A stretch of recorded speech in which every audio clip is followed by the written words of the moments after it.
চট্টগ্রাম বন্দরের new mooring container টার্মিনালে নতুন ইতিহাস গড়েছে দেশীয় প্রতিষ্ঠান Chattogram dry dock limited CDDL. নৌপরিবহন মন্ত্রণালয়ের সিদ্ধান্তে গত ৭ জুলাই থেকে পরিচালনার দায়িত্ব নেওয়ার পর মাত্র ১৭ দিনে কন্টেইনার হ্যান্ডেলিং বেড়েছে প্রায় ১৩%।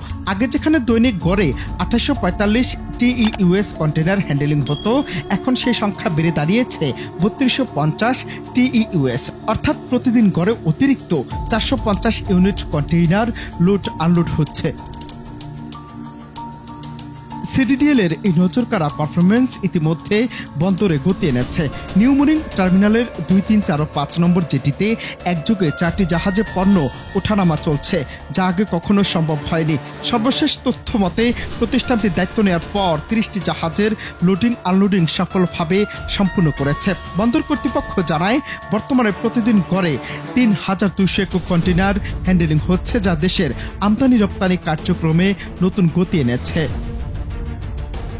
তবে শুধু দেশীয় অপারেটরে সীমাবদ্ধ থাকলে হবে না, বন্দরকে আন্তর্জাতিক মানে নিতে হলে বিদেশি অপারেটরদের যুক্ত করতে হবে, এমনটাই জানান নৌপরিবহন উপদেষ্টা এম শাকাওয়াত হোসেন। তার মতে বিদেশি অপারেটরদের আধুনিক অভিজ্ঞতা, প্রযুক্তি ও ব্যবস্থাপনা দক্ষতা যুক্ত হলে চট্টগ্রাম বন্দরের কার্যকারিতা আরো বহুগুণ বাড়বে। তবে এখানে আসার খবর নিয়ন্ত্রণ ও সার্বিক তত্ত্বাবধান থাকবে সরকারের হাতেই।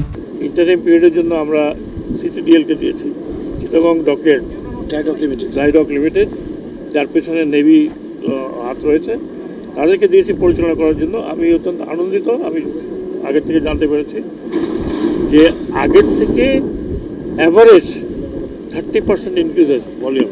আমরা নিজেদের দেখলাম নিজেদের চোখের সামনে। এটা কিন্তু একটা বড় ধরনের অগ্রগতি। আমরা আশা করব যে এই অগ্রগতিটাকে যারা আগে আসবে তারাও যেন ধরে রাখে।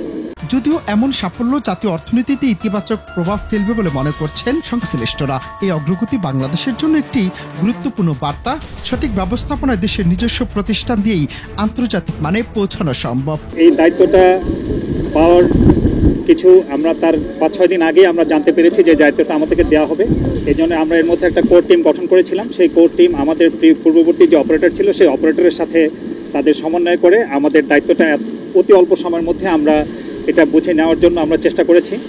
এখন পর্যন্ত যে জিনিসটা দাঁড়িয়েছে যে এর মধ্যে আমরা আমাদের একটা নৌবাহিনীর একটা কন্টিনজেন্ট সিডিডিএলকে সহায়তা করার জন্য আমাদের এখানে মোতায়েন করা আছে। এই কন্টিনজেন্ট বেসিক্যালি যেটা করছে, তারা সম্পূর্ণভাবে এর ম্যানেজমেন্ট, এই টার্মিনাল অপারেশনের সুপারভিশন, মনিটরিং, এটাকে আমরা করছি। এর মাধ্যমে আপনারা ইতিমধ্যেই জেনেছেন যে আমাদের ইতিমধ্যেই 30% গ্রোথ হয়েছে গত 17 দিনের স্ট্যাটিস্টিক্স, এবং প্রায় আমরা 10 ঘন্টা জাহাজের টার্ন অ্যারাউন্ড টাইম কমাতে সক্ষম হয়েছি। Ananta Hasan Masud, Bangla TV news desk.